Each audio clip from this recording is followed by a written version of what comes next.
All right, once you click add, in order to add your workshop to your course page, the work begins.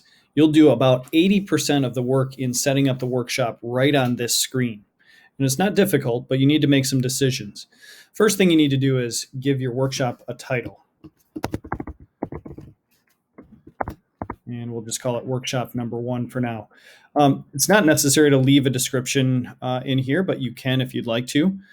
Students will see that on the course page if you check the box down here. Next, we go down to grading settings, and this is where you decide how it is that when students go to grade their peers or themselves, how they're going to get a score. A cumulative grading basically allows the student to come in, put a number in, and that's it. You can also choose to grade based on comments, on the number of errors, and so this would be more like a grading sheet. And then there's a rubric that you can use, and that is preferable, honestly, for most assignments, since students need to be familiar with a rubric, and it's a most straightforward way for students to be able to assess. So I like to always go with the rubric, and I'm going to encourage you to do that too. So let's click there.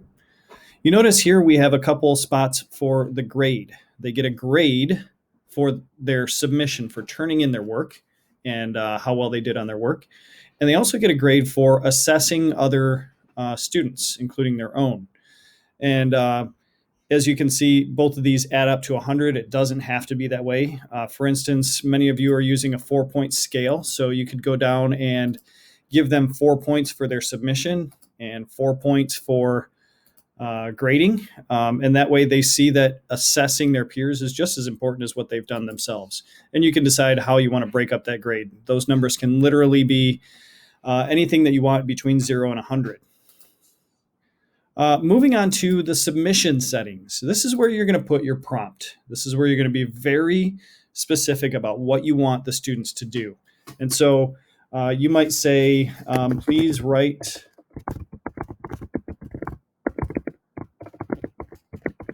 a paragraph, 5 to 7 sentences, just to be specific.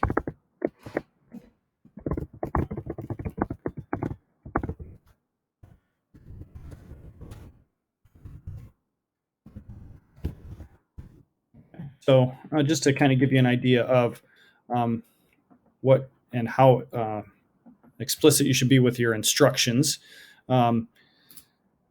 you can feel free to add whatever you want down below.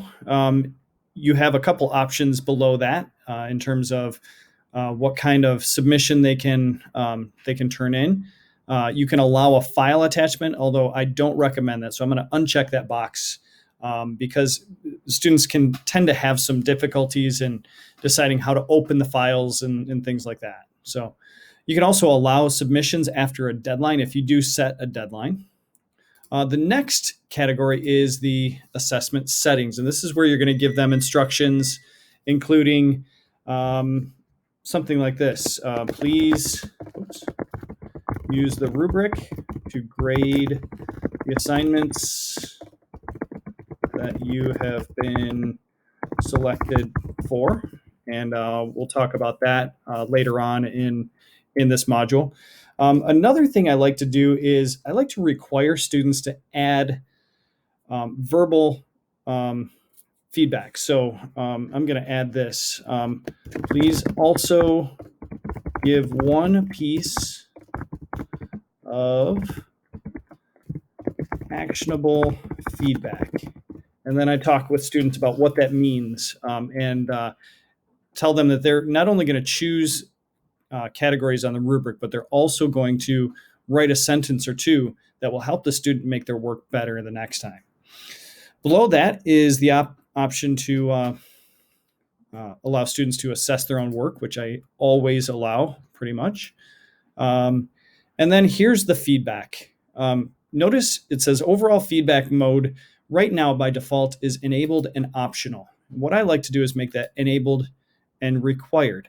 And so they have to type something in the box below the rubric in order to be able to move on. All right, so I'll make that required. You also have the option to make that disabled, so they're just using the rubric.